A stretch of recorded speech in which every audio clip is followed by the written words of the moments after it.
Drop the name of your city in the comments below. I want to know how far this story has traveled. And stay with me all the way to the end, because Clara Evans is just getting started. The stagecoach let her off at the edge of Iron Ridge, Wyoming on a Tuesday morning so cold, the driver didn't even bother climbing down to help with her trunk. He just tossed it from the top, and it landed in the frozen dirt with a crack that turned every head on the main street. Clara didn't flinch. She had been flinching her whole life, and she was done with it. She stood on that street with her trunk at her feet and her skillet wrapped in burlap tucked under one arm, and she let them look. She knew what they saw. She had always known. A heavy woman past 40 wearing a coat that had been mended at the elbows twice. No man beside her. No ring on her finger. She had taken that ring off and left it on the kitchen table for the bank, because it was the only thing of value Walter Evans had ever given her, and she reckoned the bank deserved it more than she did. The post office had a board nailed out front, and pinned to that board beneath a notice about a missing horse and an advertisement for patent medicine was the piece of paper that had brought her here. Help wanted. Iron Ridge Ranch. Cook. Must be capable of hard work and no complaints. Inquire with Ethan Cross. Clara had read that notice 4 times before she wrote the letter. She had written it plain and honest, no flattery, no false modesty. She could cook for 30 men if needed. She had managed a household for 2 decades on almost nothing. She was widowed and free and willing to work from before sunup to after sundown. She did not mention her size because she did not believe it was relevant, and she had mailed the letter before she could talk herself out of it. The reply had come back in 10 days. 1 line. Report to Iron Ridge Ranch on the 15th. E. Cross. She had taken that 1 line and built a future out of it. The ranch was 3 miles outside of town, and she hired a boy with a mule cart to haul her trunk. The boy was maybe 14, freckled and lean, and he didn't say much until they were halfway down the road, and then he said, "You know the Iron Ridge crew, ma'am?" "I do not," Clara said. "I expect I will. They're rough men." The boy said, not unkindly, "Mr. Cross don't tolerate much foolishness." "Neither do I," Clara said. The boy looked at her sideways and didn't say anything else. The first person she met when the cart rolled through the gate was a man named Holt, and she knew right away he was the kind of man who made up his mind in the first 3 seconds and never revised it. He was standing near the barn with his arms crossed, watching her climb down from the cart, with an expression that moved slowly from disbelief to something that looked unfortunately close to amusement. "You're the cook," he said. "I am," Clara said. She pulled her trunk down herself before the boy could try to help. "Where do I find Mr. Cross?" Holt didn't answer right away. He looked her up and down, the way men sometimes looked at her, like they were trying to calculate something, like they were running a number and coming up short. Then he said, "He's in the barn, but you might want to know something before you go in there." "What's that?" He was expecting someone younger. Clara set her trunk on the ground, tucked her skillet under her arm, and looked at Holt with the kind of calm that comes not from peace, but from exhaustion, from having been looked at that way enough times, that the sting had finally mercifully worn down to nothing. "Well," she said, "he can tell me that himself." She found Ethan Cross in the barn, and he was not what she expected. She had imagined someone older, someone bent by weather and years. He was maybe 45, with dark hair going gray at the temples, and the kind of stillness that meant he didn't waste words. He was checking the leg of a bay mare when she walked in, and he looked up without hurrying. He looked at her the same way Holt had. But there was something different in it. Not amusement. More like he was running a calculation of his own, except his was more careful. "Mrs. Evans," he said. Not a question. "Mr. Cross." She extended her hand and he shook it without hesitation. His grip was firm, not showy. "You rode the stage from Laramie." "I did." He straightened up and let the silence sit between them for a moment. Then he said, "I'll be honest with you. The letter I sent to the agency asked for someone with experience cooking for a large crew. I had a particular candidate in mind."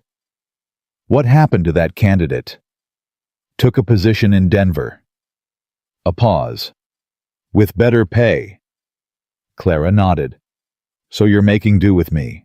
Something moved across his face. It wasn't quite a smile. That depends, he said, on whether you can do what your letter says you can do. Give me your kitchen for one morning, Clara said, and you'll have your answer. He considered her. She stood straight and let him. She was not a small woman, had not been since she was 19 years old, and had long ago made her peace with the fact that her body was large and capable and hers. She did not shrink. She did not apologize with her posture. She just stood. All right, he said finally. Holt'll show you where the kitchen house is. Crew eats at 6. There are 14 men. I'll need an inventory of what's on hand. Margaret, she was the last cook, left a list. Good. Clara picked up her skillet. Anything I should know about the crew before tonight? Ethan Cross looked at her skillet for a moment, then back at her face. They'll test you, he said. They test everyone. Let them, Clara said. He almost smiled then. Almost. The kitchen house was a separate building from the bunkhouse and the main house, and when Clara stepped inside, she took stock of it the way a general takes stock of a battlefield. The stove was good big cast iron, the kind that held heat steady if you knew how to manage it. The shelves were in decent order. Margaret had been organized. She could see that, though Margaret had also apparently left in some haste, because there were 3 pots soaking in a bucket and a sack of flour that had been left open and was drawing moisture from the air. Clara closed the flour sack, tied it tight, set the pots to drain, and started the stove. The inventory told her she had beef salt, pork dried beans, cornmeal potatoes going soft at the edges, and a half barrel of apples that were past their prime, but not gone. She had seen women do wonders with less. She made a stew so good it made grown men pause mid-bite. She made cornbread that came out of the pan with a crust that crackled when you broke it. She sliced the apples and cooked them down with a little sugar and a little cinnamon she found at the back of the spice shelf, and she put that out in a bowl on the table and said nothing about it. The men came in rough and loud, and they settled at the table, and then they got quiet, which was the only kind of compliment a cook ever needed, all except one. He was maybe 25, long-limbed and sharp-faced, and he had the particular swagger of a young man who had never been told no without consequence. He sat down, looked at the bowl in front of him, and said loud enough for the table to hear. Holt said the new cook was a big woman. Didn't say she was cooking for the state fair. The table went quiet in a different way. Clara was carrying the coffee pot, and she walked over to where he was sitting, and she poured his coffee, and she did not spill a drop, and she did not look away from his face. "What's your name?" she said. He blinked. He had expected her to flinch or flush or go quiet. She had not done any of those things. "Danny," he said, a little deflated. "Danny." Clara said, "You are going to finish every bite of what's in that bowl, and tomorrow morning when you come in for breakfast, you are going to thank me for it. Because I promise you the alternative is going back to whatever it was you were eating before I got here. And from the state of those pots soaking in the corner, I don't think you want that." Someone at the other end of the table made a sound that was most of a laugh, and then wasn't. Danny picked up his spoon. He finished the bowl. Ethan Cross sat at the head of the table and said nothing through any of it, but when the meal was finished and the men filed out, he stayed behind. He picked up his coffee cup and held it between both hands and looked at the table for a moment before he looked at her. "Where'd you learn to cook like that?" he said. "Necessity," Clara said. She was already clearing plates. "I had a husband who didn't earn much and a table that needed feeding regardless." "How long were you married?" 23 years. A pause. "Any children?" She kept her hands moving. "No," she said, and the word was quiet and final, and she did not explain it further. He didn't push. She appreciated that. "The crew will come around," he said. "Danny's a fool, but he works hard, and he's loyal once he respects you." "I'm not concerned about Danny," Clara said. "What are you concerned about?" She stopped then, and she looked at him. "Right now. Whether your flour situation is going to be a permanent condition, or whether I can put an order into town by Friday." He looked startled for just a moment. Then he said, "I'll write in Thursday. Write me a list." "I will," she said. "Good night, Mr. Cross." "Good night, Mrs. Evans." She washed every pot herself that night before she went to bed on the narrow cot in the small room behind the kitchen that was hers now. Her back ached. Her feet ached. Her hands were red from the water. She lay on that cot in the dark, and she thought about the house in Laramie that was no longer hers. She thought about Walter Evans's pocket watch lying in the mud on the road outside a life she had escaped. She thought about the way Ethan Cross had said goodnight, like she was a person he intended to speak to again, like she was someone who would still be there in the morning. She closed her eyes, and she thought, "I will still be here in the morning." She meant more than the kitchen. The days that followed were not easy days. They were long and physical and demanding in ways that pushed her to the edge of herself, and then pushed further. She was up before 5 every morning, managing a fire and a stove, and 15 mouths that would turn impossible if breakfast was late by even 10 minutes. She planned every meal 3 days ahead so she never got caught short. She learned every man's particular hunger, which ones needed more salt, which ones couldn't abide. Onion, which ones would eat anything put in front of them without complaint, and which ones were going to make her earn it every single time. She learned the ranch too, the way it breathed and moved its rhythms and its needs. She paid attention. She always had paid attention. It was one of the things Walter had resented about her, that she saw things he did not, that she remembered things he wished she'd forget. One morning about 2 weeks in a young hand named Amos came into the kitchen at 4:30, which was before anyone else was up, and he stood in the doorway looking at his boots. "Mrs. Evans," he said. "Amos!" She didn't stop working. "Sit down if you're staying." He sat down at the end of the table.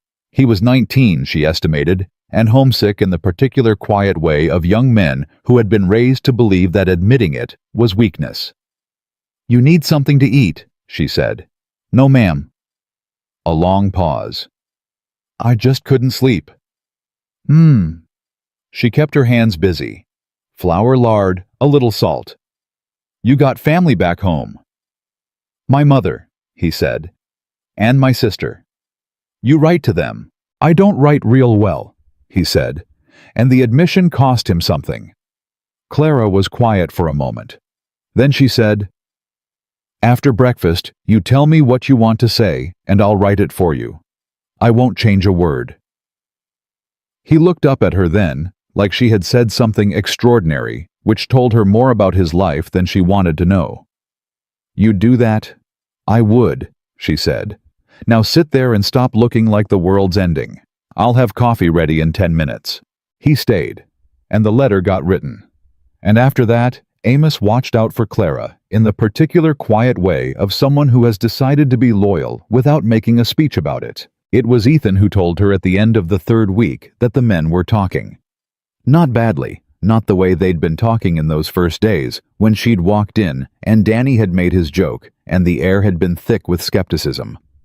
They were talking the way men talk when something has shifted beneath their feet and they haven't quite caught up with it yet. "Holt told me this morning," Ethan said, and he paused in that careful way of his before he continued, "that you're the best cook this ranch has had in 11 years. Clara poured his coffee. "That's kind of Holt to say." "Holt isn't kind," Ethan said. "He's accurate. There's a difference." She looked at him then. He was sitting at the kitchen table with his hands wrapped around his cup, the way he always sat, and his eyes were steady on her in a way she was still learning not to look away from. "Mr. Cross," she said, "I appreciate the report, but I'm not here to be the best cook this ranch has had.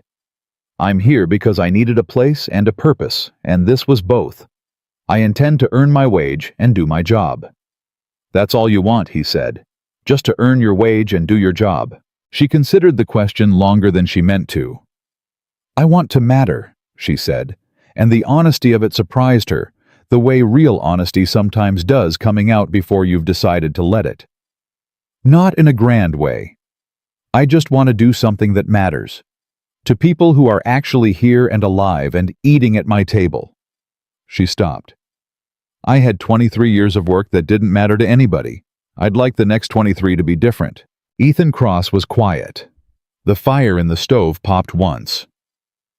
"That's fair," he said. It was a small thing. 2 words. But the way he said it, like she had made a reasonable claim, like her wanting it was a reasonable thing, sat in her chest all day like warmth. She told herself not to read into it. She had been wrong about a man's voice and what it meant before.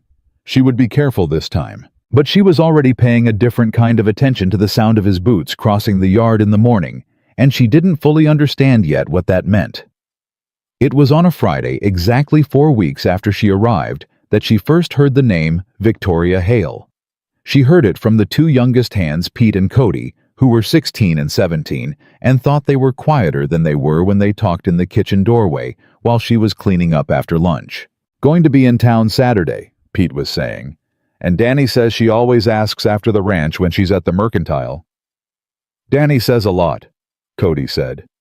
"She's interested in Cross. Everybody knows it. Has been for 2 years. Cross ain't interested." "Cross ain't interested in anything," Pete said. "Except the ranch. But she don't give up easy." "What's she like?" Cody asked. A pause. Clara kept her hands moving, not looking up. "Rich," Pete said finally. "And she knows it, and she makes sure you know it too." Clara didn't ask. She had learned a long time ago that information found its way to you eventually, without having to go looking for it if you stayed still and patient and kept people's coffee hot. She found out the rest in pieces over the following days. Victoria Hale was the widow of a banker.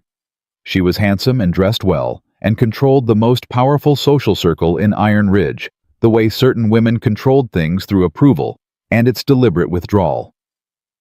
She had set her attention on Ethan Cross roughly 2 years prior, and the attention had not wavered, despite from what Clara could gather a complete absence of encouragement from its object. She filed the information away and thought little more of it until the Saturday she went into town with Ethan to pick up the supply order.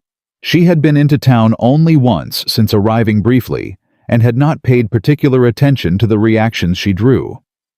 This time she did pay attention because Ethan was beside her, and people were watching them together, and she could see in the watching a kind of calculation that was different from the calculation of men sizing her up alone.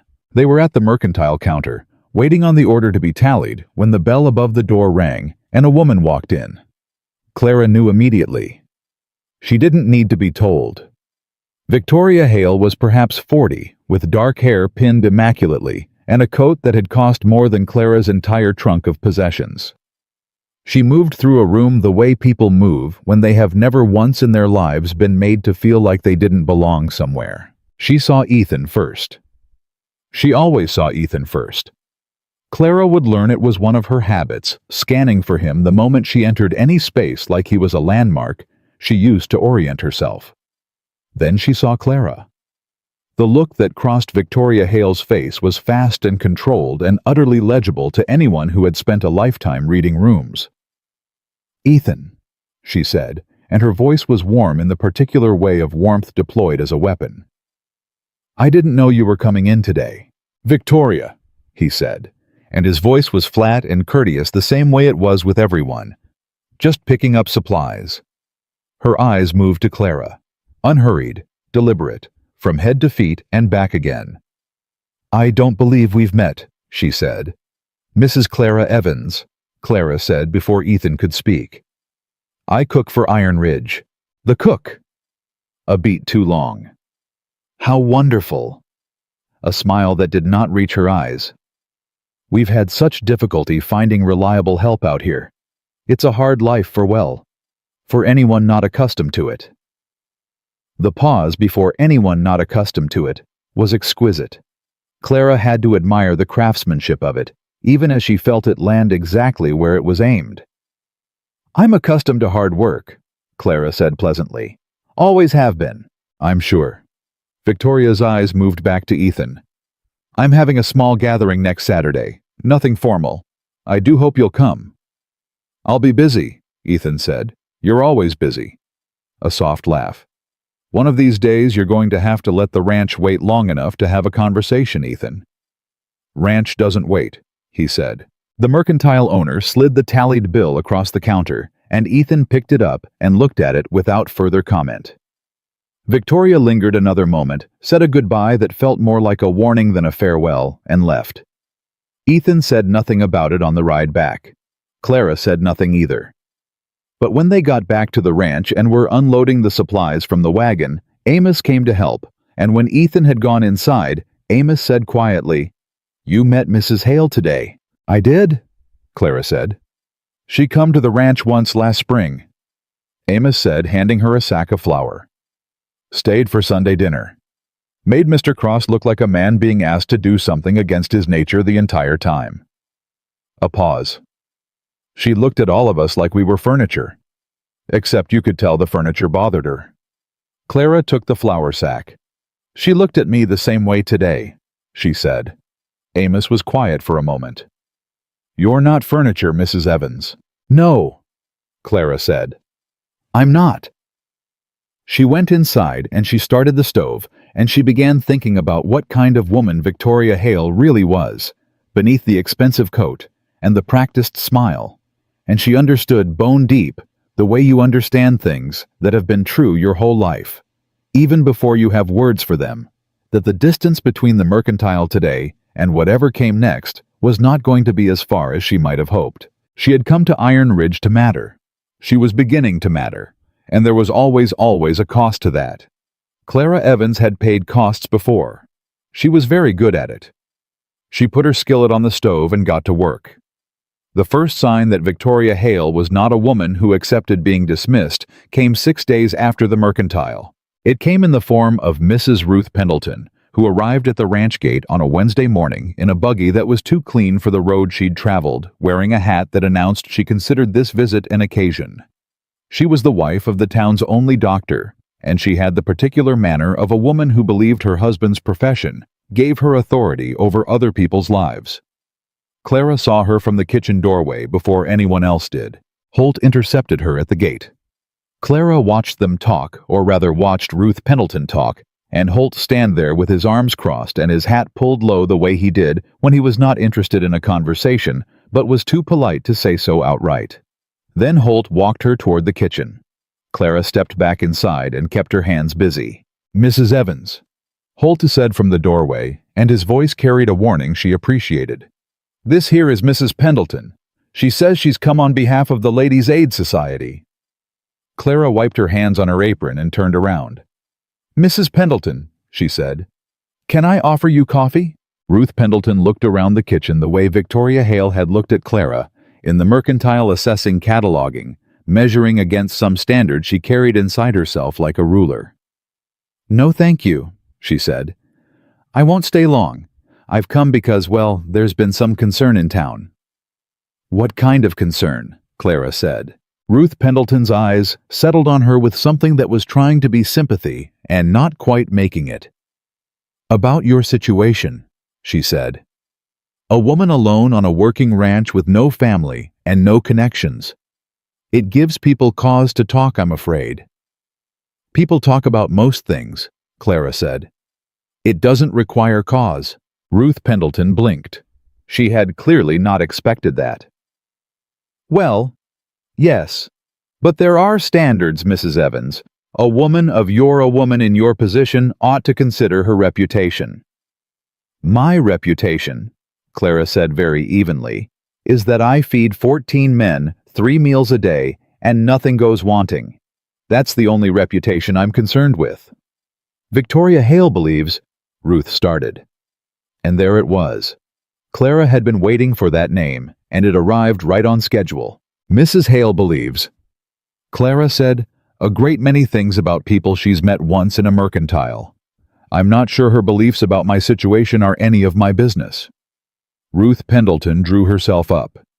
"She is only trying to help." "I don't need that kind of help," Clara said. "But I thank you for making the trip." She turned back to the stove. "I'll tell Mr. Cross you called." The visit lasted 4 more uncomfortable minutes before Ruth Pendleton left, and she left with the dissatisfied expression of a woman who had come prepared to offer charity and been refused it, which was the kind of refusal that got remembered. Holt was still in the doorway when the buggy rolled out through the gate. "Well?" he said. "Well?" Clara agreed. "That woman," Holt said carefully, "has Victoria Hale's hand so far up her back you can see the fingers move when Victoria talks." Clara looked at him. It was the most words she had heard Holt string together since she arrived. "I suspected," she said. "You handled it clean," he said. Then he put his hat back on and walked out, and that was the most approval she was ever going to get from Holt, and she knew it, and it was enough.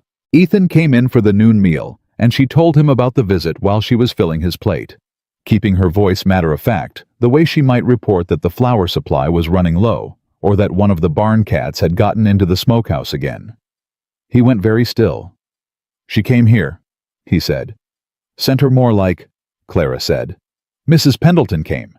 Mrs. Hale's name came with her." He sat down. He looked at his plate, and then he looked up at her, and his expression was the careful, contained look of a man working through something he didn't want to show entirely. "Clara," he said, and it was the first time he had used her given name without the Mrs. in front of it, and they both noticed it, and neither of them remarked on it. "This is not something you should have to manage." "I managed it fine," she said. "That's not the point." "What is the point, Mr. Cross?" He was quiet for a moment. "Victoria Hale she has reach in this town. She has friendships with people who matter to the operation of this ranch. The bank, the supply merchants, the county assessor." He paused. "She has never used that reach against me. But she has never had a reason to, until now." Clara sat down across from him, which she did not usually do at the noon meal. She ate standing between tasks, and she looked at him directly. "Are you telling me," she said, "that my being here creates a problem for you?" "No," he said, and the word came out faster and firmer than she expected. "I'm telling you that she is going to try to make it one. And I want you to know that I see that coming, and I'm not going to let it happen." Clara looked at him for a long moment. "Why?" she said. "Because you work hard," he said. "Because this ranch runs better since you got here. Because my men eat well, and they know it, and that matters to morale, and morale matters to every other thing." He paused again. "And because what she's doing is wrong." It was the last one that got her. Not the practical reasons she had expected. Those had told herself in the quiet of the night that she was valuable because of what she produced, because of what she contributed, because of the specific and measurable improvements she made to the operation of a working ranch. She had held those reasons up like armor against needing anything more. And then he said because it was wrong, and the armor shifted slightly. "All right," she said. She stood up and went back to the stove. "Eat before it gets cold." He ate. He didn't say anything else. But he did not leave until he'd had a second cup of coffee, which was not his habit, and she noticed. 3 days later, Danny came into the kitchen before supper, with his hat in his hands, which was how she knew something was off before he said a word. "Mrs. Evans," he said. "Danny." She didn't look up. "Whatever it is, say it straight." "Pete went into town today for nails," Danny said. "He heard something at the hardware store." "What kind of something?" "Mrs. Hale's been telling people you were sent out here through an agency that places certain kinds of women in certain kinds of establishments." Danny's ears went red. "She's implying you're not, that the arrangement with Mr. Cross is not." Clara set down her spoon. She turned around. Danny looked deeply uncomfortable, and to his credit, he did not look away. "I thought you should know," he said. "Pete didn't want to say, but I told him that was worse, not saying." Clara stood very still for a moment. She thought about the house in Laramie. She thought about 23 years of a life in which her name and her reputation and her dignity had been only partially hers to manage, always subject to someone else's version of the story. She thought about Walter Evans, who had never once defended her to anyone. She thought about Ethan Cross saying, "Because it's wrong." "Thank you, Danny," she said, and her voice was level. "Thank you for telling me." He nodded and turned to go. "Danny," she said. He stopped. "The biscuits tonight. Extra batch. I know Wednesday you boys have the long ride to the north fence." He turned back and looked at her, and his expression was young and a little undone by it. "Yes, ma'am," he said quietly. She turned back to the stove, and she stood there for a moment with her hand on the skillet handle, and she breathed through it, the humiliation of it, the specificity of the lie, the cruelty of using her body and her widowhood and her solitude as the material for someone else's story. She breathed through it, and then she started the biscuits. Ethan found out by nightfall. She did not know how, but she suspected Holt, who noticed everything and said almost nothing, but apparently drew a line at certain kinds of slander. Ethan came to the kitchen door after supper, when the men were in the bunkhouse, and he knocked, which he had never done before. "Come in," she said. He came in. He stood just inside the door, and the look on his face was the controlled, dangerous look of a man who was angry and was not going to be careless about it. "I know," she said before he could speak. "Danny told me.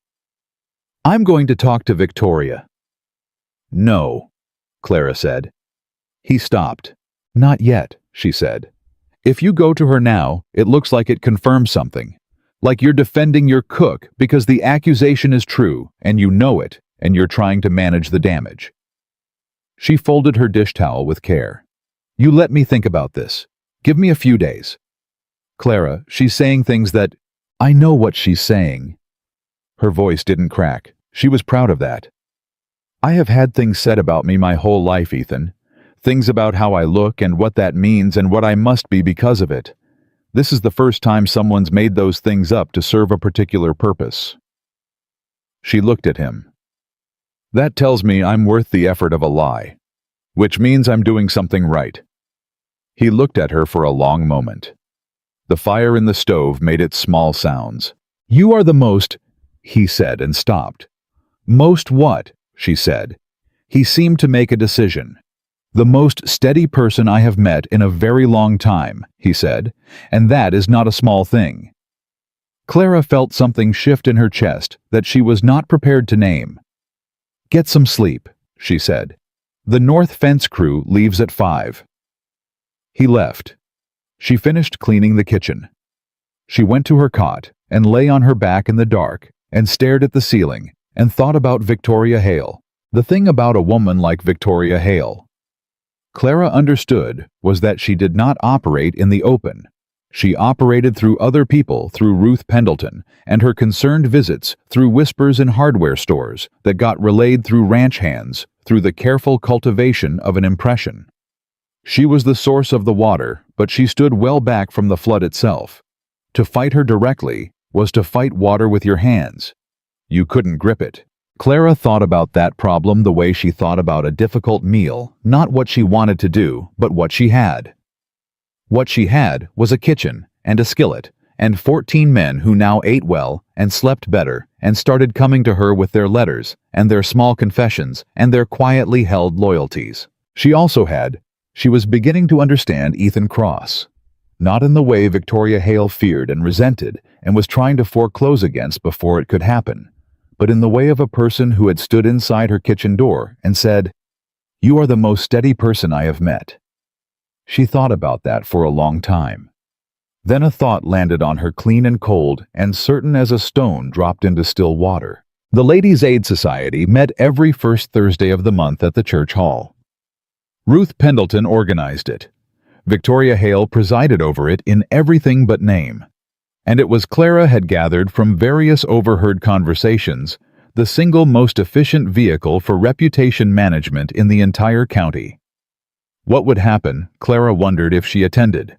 Not to confront, not to defend, simply to show up in a clean dress with a dish worth eating and let herself be seen as what she actually was, a woman who worked hard and spoke plainly and was not ashamed of a single thing about herself.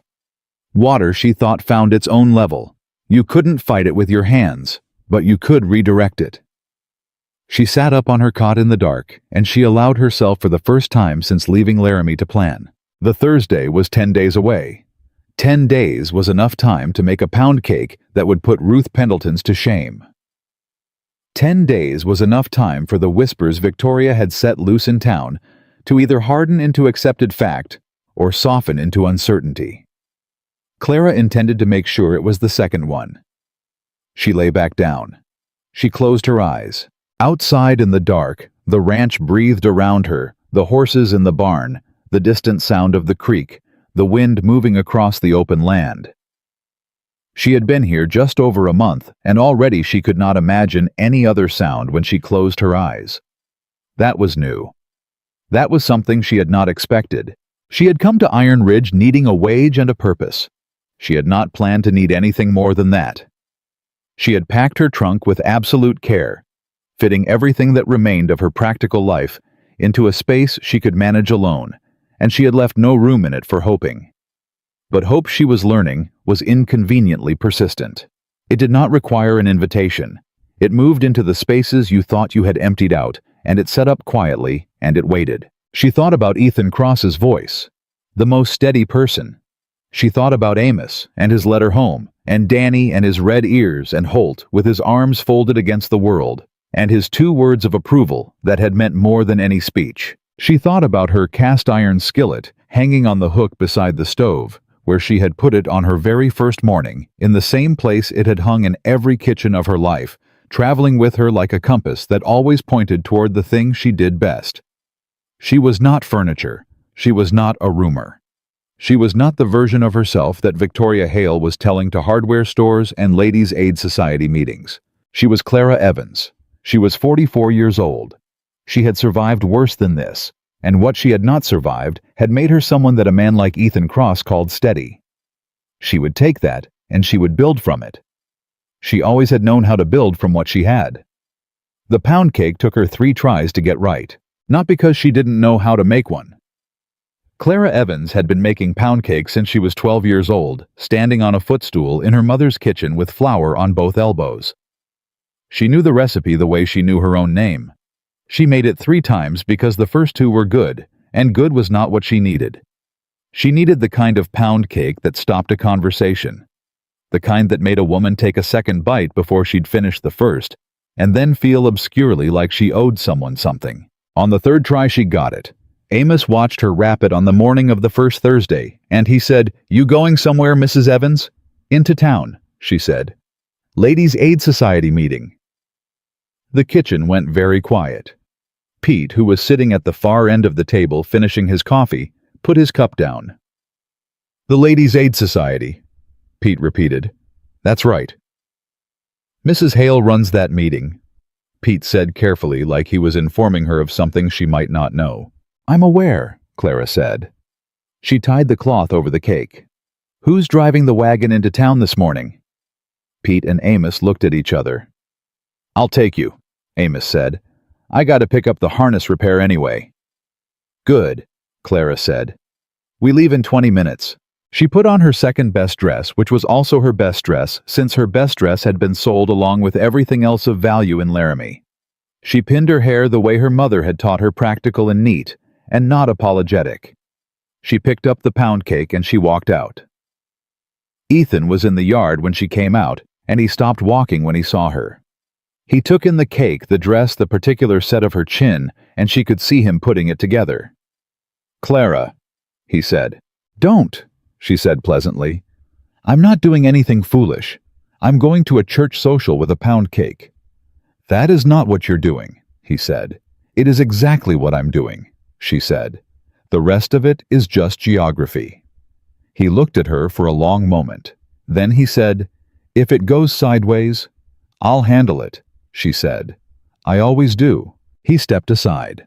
But she felt him watching the wagon all the way down the road, and she told herself it was just a practical concern, the concern of a man who needed his cook functional and uninjured, and she almost believed it. The church hall was on the far side of the main street, and by the time Amos pulled the wagon up out front, Clara had run through every possible version of how the next 2 hours might go, and had settled on the simplest approach: walk in, put the cake down, speak when spoken to, and refuse to be made small.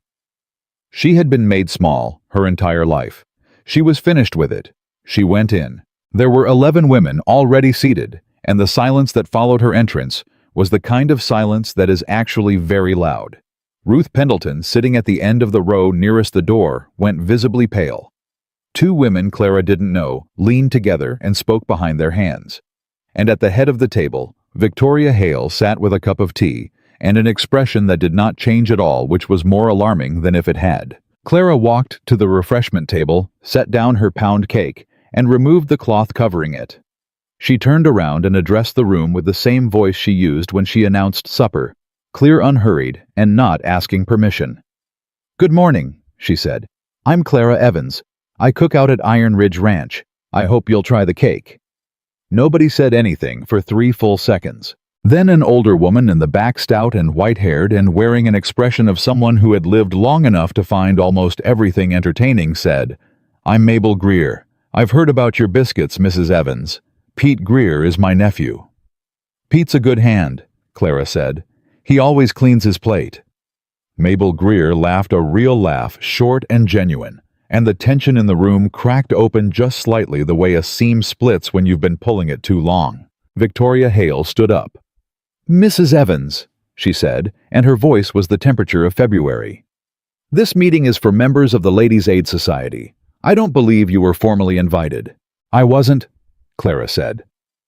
"I came because I understand the society does good work for the community, and I'd like to be part of the community." She paused. "I also heard there had been some concern about my situation, and I thought it was better to come and let you see me plainly, rather than let the concern keep growing on its own." That was the moment. She could feel every woman in the room recalibrating. Victoria's face was still composed, but something behind her eyes had shifted, a slight tightening, a reassessment. She had expected Clara understood either confrontation or retreat. She had not expected this calm, plain, unashamed. "Your situation," Victoria said, "is somewhat irregular. A woman alone on a working ranch. I am employed," Clara said, "as a cook, which is work I am very good at." She met Victoria's eyes directly. "I imagine many of you have managed households and fed large numbers of people and know what that work requires. I respect it. I'd like to think it's something we have in common." Two women nodded before they could stop themselves. Victoria set down her teacup. "Won't you sit down then?" she said, and it came out less like an invitation and more like a concession, and they both knew it. Clara sat down. She stayed for the full 2 hours. She listened more than she talked. She answered questions when they were asked about where she was from, about her cooking, about the ranch, and she answered them without embellishment or defensiveness, the way you answer questions when you have nothing to hide. She helped Mabel Greer with the minutes, because Mabel's handwriting had gotten difficult with her arthritis, and she did it without being asked. She ate a slice of someone else's walnut cake and told the woman who made it that the texture was remarkable, which it was. When the meeting ended, 3 women spoke to her on their way out in a way that felt genuine. Mabel Greer pressed her hand and said, "You come back next month, Mrs. Evans. We need more women in this county who say what they mean." Clara drove back to the ranch with Amos in a silence that felt entirely different from the one she'd driven in on. "How'd it go?" Amos asked when they were almost home. "Fine," Clara said. "Just fine." "Better than fine," she said. "But I'm not going to say more than that until I see how it settles." It took 4 days to settle, and when it did, it settled badly. She found out from Danny again, Danny, who had apparently appointed himself her early warning system on a Monday morning when he came into the kitchen with the particular expression of a man delivering news he wished he didn't have. "I need you to tell me straight," she said before he could speak. "No softening." "Victoria Hale went to the bank," Danny said. "She had a conversation with Mr. Aldrich, that's the bankman who holds the note on the North pasture land. The land Mr. Cross has been trying to buy the deed on for 2 years. Clara was very still. She told him. Danny said that there are moral irregularities at Iron Ridge Ranch, that the operation is not being run with proper standards. He paused. She suggested that a man who kept that kind of household might not be a reliable debtor. The word moral hit Clara the way she had known it would the moment Victoria had deployed it in the hardware store whisper. It was the cruelest kind of weapon because it was designed to make the target feel in some sideways fashion that they deserved it. That their body, their widowhood, their plainness, and their hunger, and their need for a wage were evidence of something shameful. Clara had felt that feeling her whole life. She recognized it like an old scar. What she did not do was let it stop her. "When did she go to the bank?" Clara said. "Friday," Danny said. "Aldrich is coming out to the ranch on Wednesday to speak to Mr. Cross." "Does Ethan know?" "Holt told him last night." A pause. "Mr. Cross was. He was real quiet about it. The kind of quiet that's worse than loud." "Where is he now?" "Barn." Clara untied her apron. She found Ethan exactly where Danny said she would, and he was not working on anything. He was standing with his hand on the neck of the bay mare, not moving in the way of a man who has gone somewhere inside himself and is deciding whether to come back out. "Ethan," she said. He turned. His face was the careful, contained face she had come to recognize as his version of held-back emotion. "Clara, I want you to know that this doesn't change." "Stop," she said.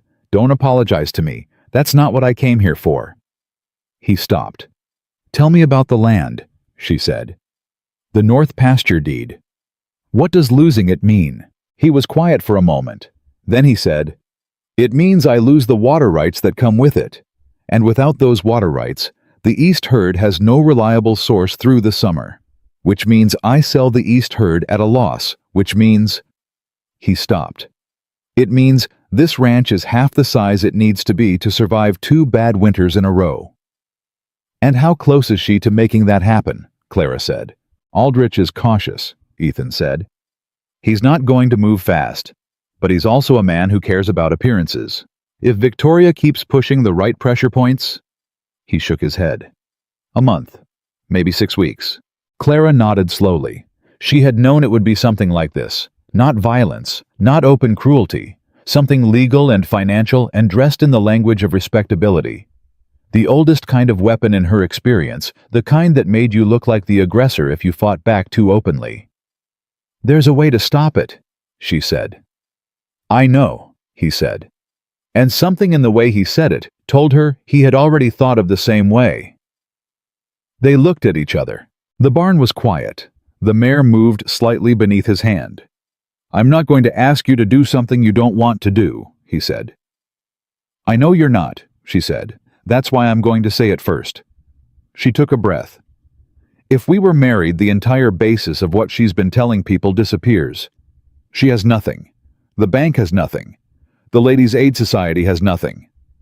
"Clara, I am not asking you to love me," she said, and her voice was the steadiest it had ever been in her life, which cost her more than she would ever tell anyone.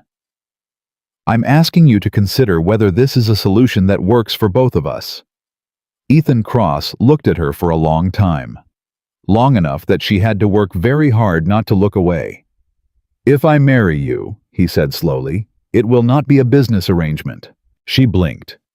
That was not what she had expected him to say. "What do you mean?" "I mean," he said, "that I am not a man who does things halfway. If I stand up in front of this town and say Clara Evans is my wife, it is because I mean it, not because it solves a problem, because I mean it." The silence between them was enormous. "You barely know me," she said, and her voice came out smaller than she intended. "I know you fed my crew, and wrote Amos's letters, and told Danny to make room for decency," he said. "I know you walked into a Ladies' Aid Society meeting that was assembled against you, and left with 3 new allies. I know you came to me just now with a solution, instead of a grievance." He paused. "I have known men for 30 years. I know less than I know you." Clara's hands were not quite steady. She pressed them flat against her sides. "There's something else you should know," she said, "before you decide anything. Tell me." "I am not a small woman," she said. "I will never be a small woman. I am not going to become something easier to overlook because this town finds me inconvenient. I will always be exactly what I am, loud enough in a room to be noticed, large enough to be talked about, plain enough that people think I shouldn't have opinions about my own worth." She met his eyes. "I need to know that the man standing beside me knows that and has decided it's all right." Ethan Cross didn't hesitate, not for a single second. "Clara," he said, "I hired you because you wrote me a letter that told the truth about what you could do. I am asking you to marry me because you are the first person in 6 years who has walked into this ranch and made it feel like something worth protecting." He paused. "I know exactly who you are. I'm not asking in spite of it." She had promised herself she would not cry in front of him. She was not entirely successful, but she turned away quickly, and she got herself back in hand in the time it took to draw 2 steady breaths, and when she turned back, her face was dry and composed. "All right," she said. "All right," he said. "Wednesday," she said. "Before the banker gets here. We do it Wednesday morning." Something crossed his face. Relief, or something warmer than relief. "Wednesday morning," he agreed. Clara walked back to the kitchen. She put her apron back on. She started the noon meal, moving around the kitchen, with the particular focus of a woman who is holding something careful inside herself and is not going to drop it. Amos came in to fill the water bucket and stopped when he looked at her face. "Mrs. Evans," he said. "You all right?" "Yes," she said. "You sure you look—" "Amos," she said. "Do you know the judge in town, Judge Harlan?" "Yes, ma'am. He eats at the diner on Tuesdays and Wednesdays." "Good," she said. "I need you to ride into town tomorrow morning and leave a message for him. Tell him Ethan Cross would like to see him Wednesday at 9 o'clock at Iron Ridge Ranch." Amos stared at her. Then something dawned across his young face, slow and certain and wide. "Yes, ma'am," he said, and his voice had gone very soft. "I'll leave first thing tomorrow." "Thank you," Clara said. She turned back to the stove. Behind her, she heard Amos set down the water bucket and stand very still for a moment, and then she heard the quietest possible sound. The sound of a 19-year-old boy who was too proud to be caught crying, but was not quite fast enough to get out the door before she heard it. She kept her back turned and gave him the dignity of the moment. That night, lying on her cot for what she understood would be one of the last nights she would spend in this small room. Clara Evans looked at the ceiling and thought about everything she had ever wanted and had told herself she was not allowed to want. A home, a purpose, a man who looked at her and saw the whole of her and said, "I know exactly who you are and I'm not asking in spite of it." She had come to Iron Ridge with one trunk and a skillet and the specific and practical determination of a woman who had learned not to expect more than survival. And she was about to walk into something that was so far past survival, she didn't quite have a word for it yet. She closed her eyes. Wednesday was 2 days away. Victoria Hale was about to run out of road. Wednesday came in cold and clear, the kind of morning that felt like the world was paying attention. Judge Harlan arrived at 9 o'clock exactly, which told Clara he was a man who respected appointments. He was older than she expected, with white eyebrows that moved expressively when he talked, and the kind of steady hands that came from decades of writing things down that mattered. He shook Clara's hand first, which she noticed, and then Ethan's, and he looked at them both with the measured, unsentimental gaze of a man who had officiated over enough human business to know the difference between people going through emotion and people meaning what they were about to say. "You want witnesses," he said. "The crew," Ethan said. Holt went to get them without being asked, and he came back with all 14 men, which meant every single one of them had chosen to come, and that meant something Clara felt in her chest, like a hand pressing gently against a bruise, the kind of pressure that hurts and also somehow heals. They stood in a rough arc in the yard, hats in hand, and Danny was in the front, and his jaw was set tight the way it got when he was working hard not to show an emotion, and Amos had his eyes very bright, and was staring at the middle distance with tremendous concentration. Judge Harlan opened his book. He read the words plain and straightforward, the way they deserved to be read, without ceremony and without flourish, and Clara stood straight beside Ethan Cross, and she listened to every word, and she meant every answer she gave, and when Ethan took her hand, she did not flinch or tremble. His hand was warm. She had not expected that specifically, the warmth of it. "I do," she said when it was her turn, and her voice carried.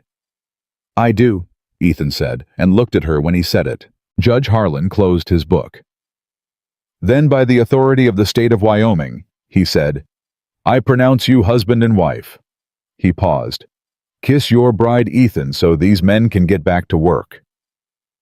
Someone in the back, she was fairly certain it was Pete, made a sound that started as a whoop and turned into a cough when Holt looked at him. Ethan turned to her. There was something in his face she had not seen there before. Not the careful, contained look, not the calculating steadiness.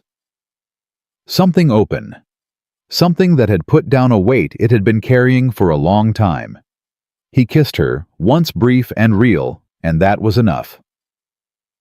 "All right," Holt said behind them, in the tone of a man closing a meeting. "Back to work." But not one of them moved for another full minute, and she could hear them, her crew, she thought, and the word landed in her with a kind of surprise at its own rightness, talking among themselves in the low-pleased voices of men who had just witnessed something they approved of and were not entirely certain how to say so. Mr. Aldrich arrived at 2 o'clock in the afternoon. Clara had made sure of the timing. She had set a meal out on the kitchen table, coffee-cold biscuits, sliced ham, a wedge of cheese, because she had learned that food made men slower to deliver bad news and more willing to listen to a counter-argument. It was not manipulation. It was just understanding how people worked. Aldrich was a thin man with the careful manners of someone who spent his days managing other people's money and had learned to speak about difficult things in language that sounded like nothing in particular. He sat down at the table and accepted the coffee and looked around the kitchen with the expression of a man recalibrating something. "Mr. Cross," he said, "I appreciate you seeing me." "I appreciate you making the trip," Ethan said. He sat across from him. Clara poured the coffee and did not sit, because she had her own reasons for being on her feet, and Ethan understood that without being told. "There have been some concerns raised," Aldrich said, "about the management of the ranch, about the nature of certain arrangements here. I want you to know I take no pleasure in this kind of conversation." "I imagine not," Ethan said. "What specific concerns?" Aldrich cleared his throat. "Moral irregularities was the term used. This is delicate." "Mr. Aldrich," Clara said, and she kept her voice pleasant and clear. "Are you concerned about the cook?" Aldrich looked at her. She could see the moment he registered something different about the way she was standing in this kitchen. Not as an employee, not as a woman whose position was what the rumors said it was, but as someone who belonged here in a specific and formal and entirely unassailable way. Yes, frankly, Mrs. Cross," she said. "Clara Cross. I married this morning." The silence was perfect. Aldrich looked at Ethan. Ethan looked back at him with the steady, unhurried expression of a man who has nothing to explain and knows it. "This morning," Aldrich said. "Judge Harlan officiated," Ethan said. 14 witnesses. I can give you names if the bank requires a record." Aldrich set his coffee cup down with extreme care. He was a man who had come prepared for one conversation and was now standing in the middle of a completely different one, and Clara could see him working through the implications with the particular speed of a man who understood professionally when the ground had shifted beneath a financial calculation. The concern that Victoria Hale had brought him, dressed in the language of moral irregularity, was built entirely on the premise of an improper arrangement between a rancher and his cook. There was no improper arrangement. There was a marriage. Properly witnessed, legally performed, already done. There was nothing left for the bank to act on. "Well," Aldrich said finally, "congratulations are in order, I suppose." "Thank you," Clara said. She refilled his coffee. He stayed another 20 minutes because he was a man who needed to feel that he had completed a visit rather than been ejected from it, and Clara was gracious and Ethan was steady, and when Aldrich finally put on his hat and shook Ethan's hand at the door, the note on the north pasture land was intact, and the concern had been quietly, permanently retired. They stood in the kitchen after he left, and Clara leaned against the counter and let out a breath she felt like she had been holding since Monday. "That's done," Ethan said. That part of it, she said. He looked at her. You think she'll try again? I think women like Victoria Hale don't stop, Clara said. They recalculate. She paused. But she has less to work with now, and she knows it. What happened next, she had not planned for. 4 days after the wedding, Victoria Hale came to the ranch herself. No buggy this time, no intermediary. She rode in on a good horse alone, and she came to the front of the main house rather than the kitchen, which was a statement of its own. Ethan was out with the North Fence crew. Holt was in the barn. Clara was crossing the yard when she heard the horse come through the gate, and she turned, and they looked at each other across 20 feet of open air. Victoria dismounted. She was as polished as ever and as contained, and for a moment, neither of them said anything. Then Victoria said, I owe you a conversation. Clara studied her. All right, she said. Come in. She brought her into the kitchen, not the main house, the kitchen, and she put coffee on without asking, because old habits were old habits. And she sat down across the table from the woman who had spent 2 months trying to dismantle her. Victoria looked at the kitchen around her. She looked at Clara's cast iron skillet on its hook. She looked at the grain of the table, and then she said, I underestimated you. Most people do, Clara said. That's not an apology, Victoria said. I want to be honest about that. I'm not certain I'm sorry for what I wanted. She stopped. I am not comfortable with some of the methods I used. Clara poured the coffee. She set a cup in front of Victoria and kept her own hands around her own cup, and she thought carefully about what kind of woman Victoria Hale actually was beneath the weapons she used. A woman who had been widowed.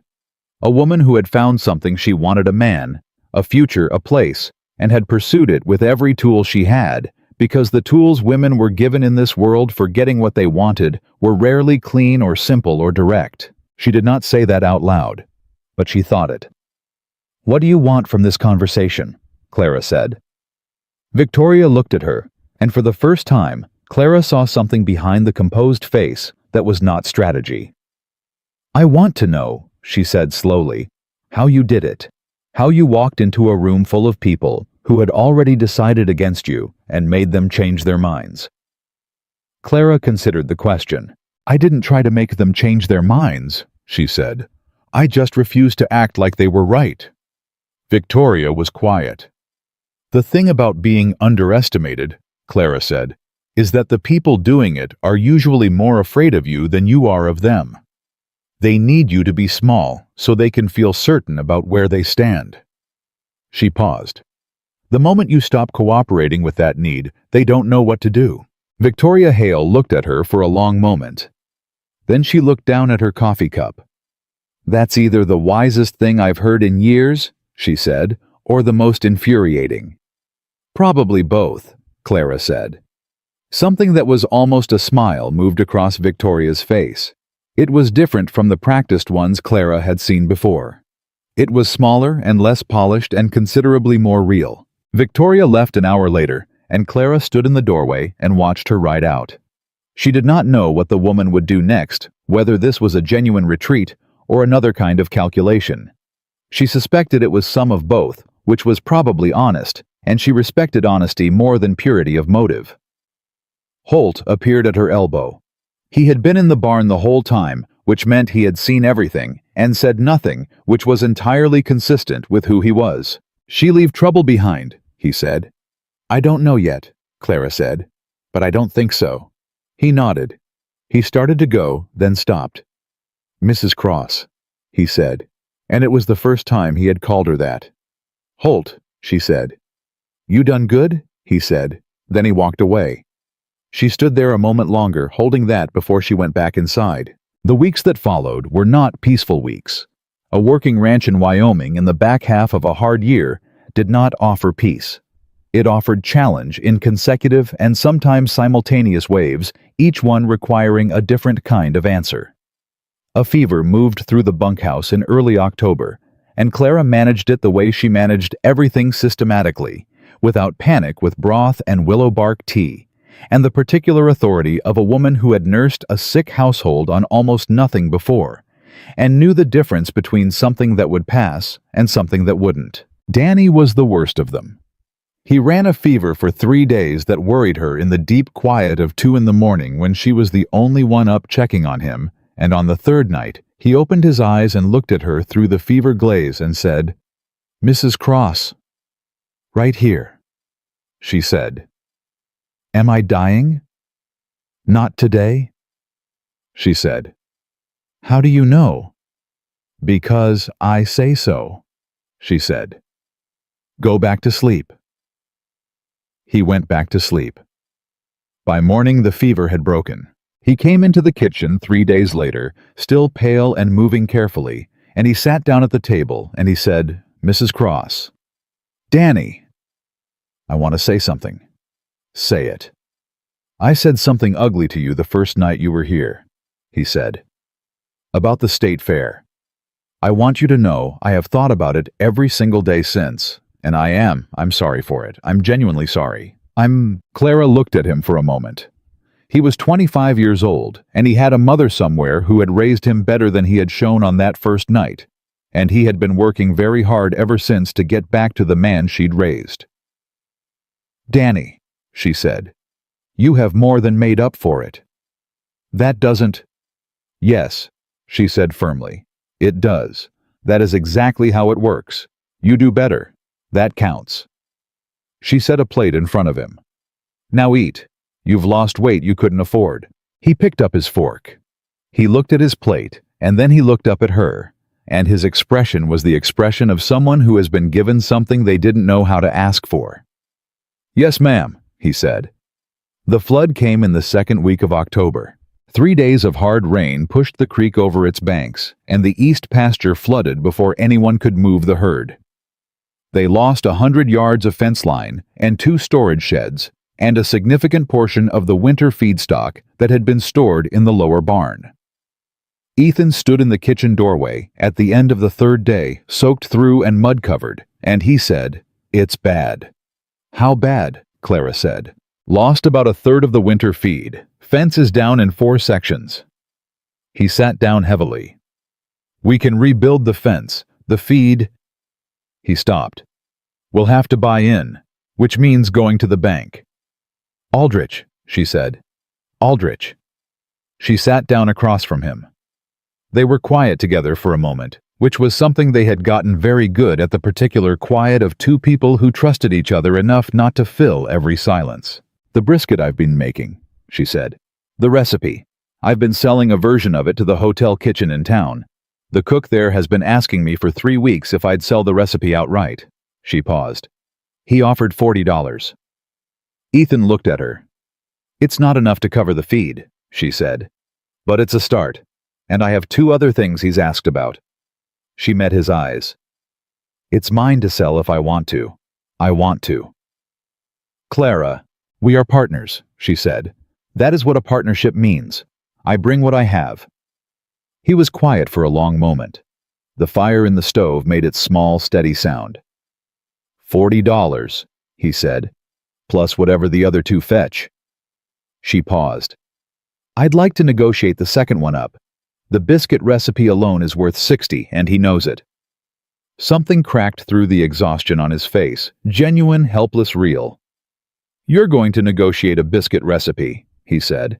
"I am," she said, "and I'm going to get what it's worth." He laughed. It was the first time she had heard him laugh. Really laugh since she had come to Iron Ridge, and the sound of it filled the kitchen completely, and she sat across from him, and she felt something she had not felt in so long. She had nearly forgotten it had a name. She felt at home, not in the building, not in the room. In the particular arrangement of things, this man, this table, this fire, this ordinary, extraordinary moment, after a flood and a fever and a wedding and a war, with a woman who had finally, if not warmly, stepped aside. Home was not a place she had ever quite managed to build before. Home had always been somewhere she was tolerated, somewhere she was useful, somewhere she existed in the margins of someone else's life. This was different. This was hers. She had built it.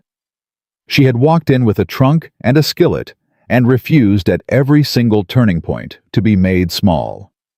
She had cooked and negotiated and planned and confronted and held her ground, and let herself be known. And this kitchen, this man laughing across a table from her at the idea of biscuit negotiations. This ranch that ran better than it had in 11 years was what had come of it. Ethan stopped laughing and looked at her, and whatever he saw on her face made him go quiet in a different way. "What?" he said. "Nothing," she said. "I'm just thinking. About the biscuit negotiation. About how I almost didn't write that letter," she said. "To the agency. About this job." She paused. "I had it written, and I almost didn't send it, because I thought—" She stopped. "I thought nobody was going to want what I had to offer." Ethan looked at her steadily. "What changed your mind?" Clara thought about it. About the house in Laramie, and the bank at dawn, and the pocket watch in the mud, and the particular cold clarity of a morning when you have nothing left to lose and nothing left to protect, and the only direction is forward. "I decided," she said, "that being wrong was better than never knowing." He reached across the table and covered her hand with his, and he didn't say anything, and she didn't need him to. Outside, the creek was still running high. There was fence to fix and feed to buy, and a long winter ahead of them, and none of it was going to be easy. But easy had never been the point. Clara Evans had never once needed easy. She needed real and true and hers. She had all three now, and she intended to keep them. The biscuit recipe fetched $70. Clara had walked into the hotel kitchen on a Tuesday morning in late October, with the recipe written out in her careful hand on 2 sheets of paper, and she had sat across from the hotel cook, a broad-shouldered man named George, who had been feeding travelers and ranch hands for 15 years and knew the difference between competent food and extraordinary food. And she had said 70. "And I want it in writing that you won't sell it to anyone in this county for 5 years. George had looked at the paper. He had looked at her. 65, he said. 70, she said. You've been asking me for 3 weeks. The price goes up the longer someone waits. He paid $70. She came back to the ranch with the money folded in her coat pocket, and the particular satisfaction of a woman who has discovered late in life that she is considerably better at fighting for herself than she ever knew. It was not that she hadn't had the skill before. It was that she had spent 23 years in a life that never required her to use it, and the muscle had been there all along, waiting. Ethan took the money without comment, which was his way of saying everything he needed to say about it. They applied it against the feed purchase, negotiated the rest with Aldrich on terms that were better than they might have been 3 months ago, because Aldrich Clara had come to understand was not a bad man, only a careful one. And careful men responded to demonstrated stability. And by the first week of November, the winter feed situation was managed, and the fence was rebuilt, and Iron Ridge Ranch was by every practical measure intact. The hard part, it turned out, was not the flood. The hard part came on a Thursday evening when Ethan came in from the barn and sat down at the kitchen table without taking his coat off, which he never did, and Clara looked at him and knew before he spoke that something had happened. "I got a letter today," he said, "from my sister in Missouri."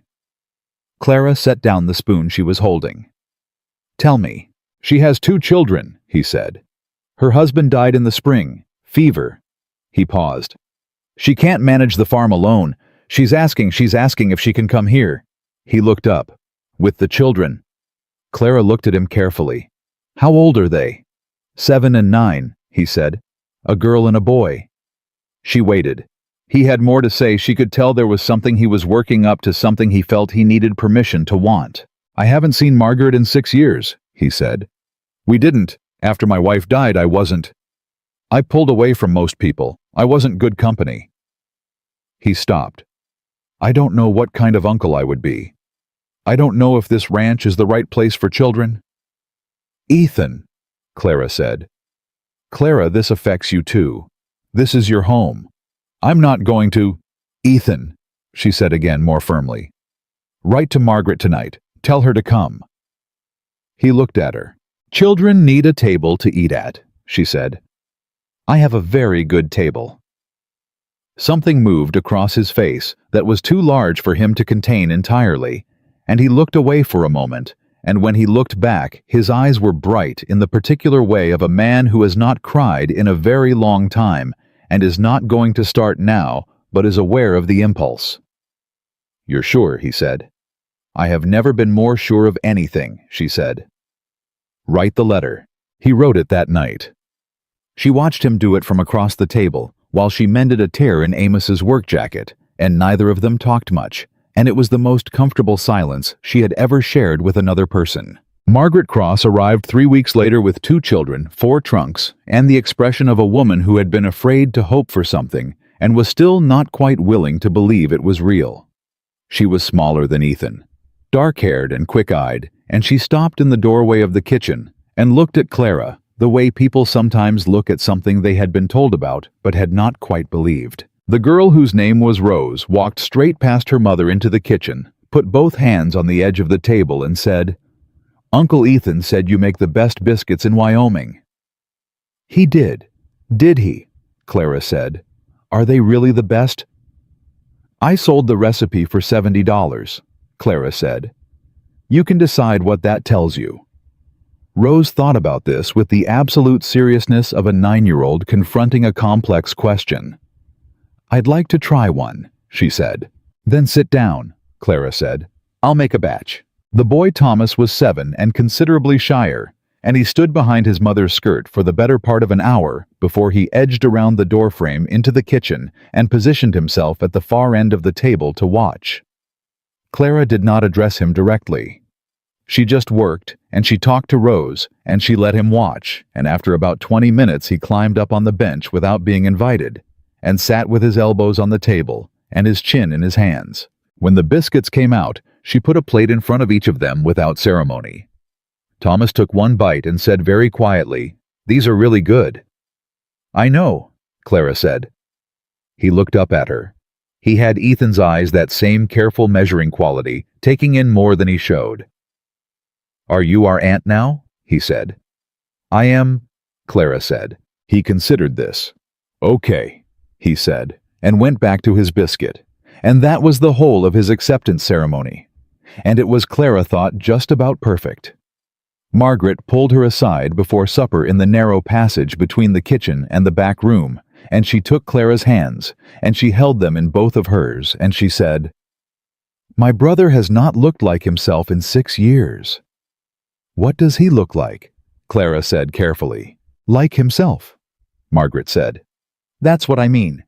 He looks like the person he was before he closed himself off." She paused. "I don't know what you did." "I just stayed," Clara said. "I just kept showing up and doing my work and not leaving." Margaret's eyes were very bright. "You have no idea," she said, "how rare that is." The winter was hard, in the way Wyoming winters were always hard, sustained and indifferent, and requiring a daily recommitment to not being defeated by it. The cold came in fast in December, and the snow came with it, and the ranch contracted into itself the way all working places contract in winter, focused and inward, everyone knowing their job and doing it. Clara ran the kitchen, and she ran the household, and she ran increasingly the organizational logic of the ranch's daily life in the way that certain people naturally run things, not by announcing themselves, but by being the person other people brought their questions to, because she always had an answer that was practical and fair, and took into account the full shape of the situation, Holt noticed. He said nothing about it because he was Holt, but he began quietly to defer to her on certain decisions that were not strictly kitchen decisions. Supply ordering, the rotation of which men took which duties. The management of the small tensions that rose in close quarters through a long winter. He brought these things to her the way he might have brought them to a foreman, which was his way of saying what he would never say in words. Danny noticed too, and his noticing showed up as a particular protectiveness, the way he positioned himself between her and any newcomer who came through the gate until he had assessed the newcomer's intentions, the way he spoke of her to strangers with a casual pride that did not seem to know it was pride. Amos wrote to his mother every month now in his own hand because Clara had spent 3 evenings in November teaching him patiently and without condescension to form the letters his schooling had never properly given him. His mother had written back in January, and he had brought the letter to Clara and read it aloud to her haltingly, but without shame, and when he finished, he sat quiet for a moment and then said, "She says she's proud of me." "She should be," Clara said. "You worked hard." "You worked harder," he said. "No," Clara said. "I just showed you the door. You walked through it yourself." He folded the letter very carefully and put it in his shirt pocket, which was where he kept the ones that mattered.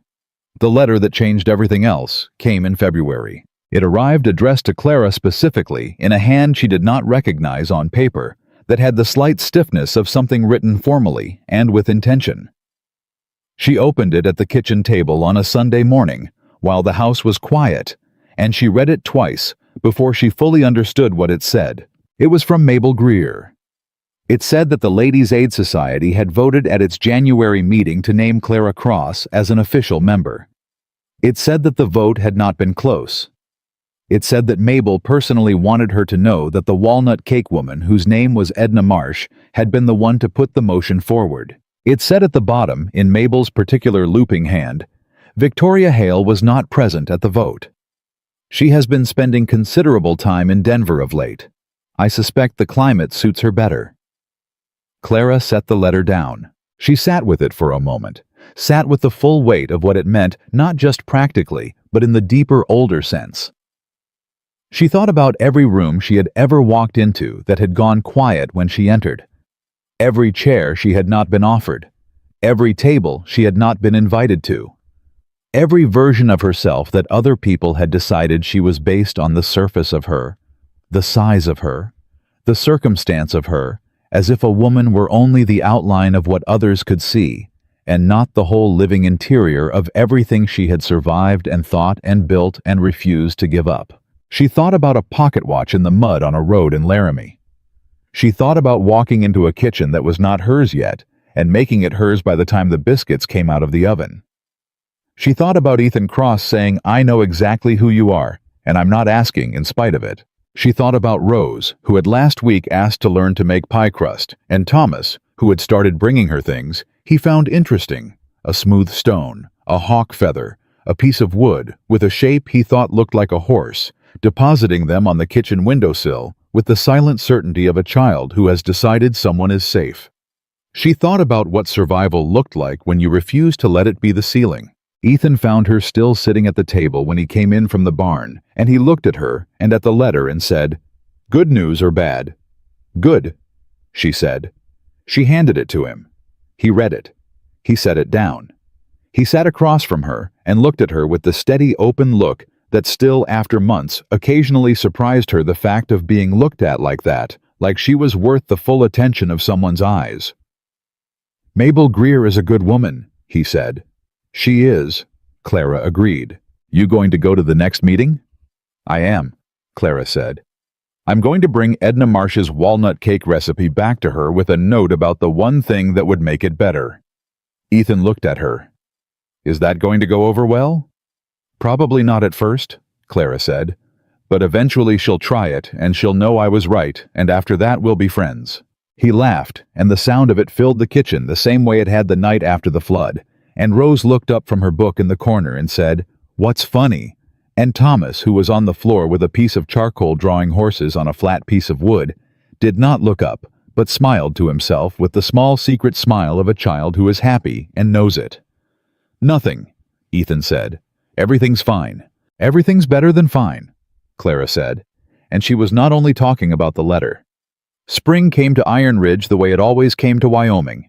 Not gently, not all at once, but in arguments. A warm day followed by 2 cold ones, the ground thawing and then freezing again.